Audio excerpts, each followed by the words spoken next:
Ada yang setuju, ada yang tak. Pendapat lain-lain kan. Lagi-lagi tahu kita rasa macam sedih sebab orang yang kita rapat, orang yang kita sayang tak sependapat, tak support, tak sokong dengan keputusan kita. Tapi fikir balik, ni hidup kita. Kehidupan kita, hidup kita. Sebenarnya kalau kita bahagia, kita buat apa yang kita nak, kita bahagia, sebenarnya kita bahagikan orang keliling juga. Dia orang dapat rasa yang kita tenang, happy, bahagia. Cuba kita buat apa yang orang nak. Orang tu bahagia, okay, sebab kita buat untuk dia, tolong dia. Orang tu bahagia, senyum. Tapi kita yang stres. Cepat penat. Rasa macam stres, depresi. Dah kita menyusahkan orang lain. Menyusahkan orang keliling. Kita menyusahkan orang yang kita sayang tu.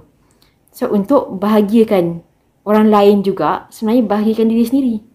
Bila kita happy, tenang, puas hati, orang keliling kita pun dapat rasa aura tu, energy tu. Vibration tu. Oh, dia happy, tenang, Alhamdulillah. Melainkan orang tu selfish. Pentingkan diri sendiri, macam narsistik. Orang macam tu, kenapa kita nak letak dalam kehidupan kita? Dah tahu dia perangai macam tu, dia macam nak ikut cakap dia je. Nak ikut kehendak dia je.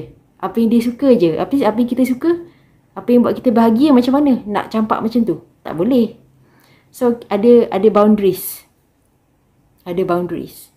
So, jawapannya, terima kalau orang keliling ataupun orang yang kita sayang tak sependapat, tak setuju dengan idea kita atau pilihan ataupun keputusan kita. Tak ada masalah, okey je. Tapi kadang yelah kan kita macam rasa macam best lah. Lagi best kalau orang yang kita sayang tu support kita. Tapi tak support pun tak ada kesan sampingan pun, tak ada bagi kesan pun. Dia support ke tak support pun tak ada kesan sampingan. Kita teruskan buat.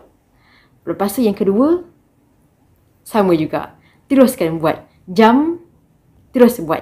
Kita dah yakin dengan keputusan tu, dah set dah semua. Kan dah set, dah confirm, buat je. Tengah gementar, tengah nervous, anxiety tiba-tiba datang. Tarik nafas, hembus. Tarik nafas, hembus. Bismillahirrahmanirrahim. Ya Allah, aku lepaskan padamu. Terus buat. Terus buat. Lepas tu sendiri dapat rasa tiba-tiba anxiety tu dah kurang, nervous tu kurang, nervous system tu jadi tenang. Masa tu baru tahu. Biasa je rasa dia sebenarnya, tak seram, tak menakutkan, biasa je. Semua memang permainan fikiran, permainan perasaan. Cuba buat. Jangan percaya Fiza. Cuba buat. Sendiri dapat rasa.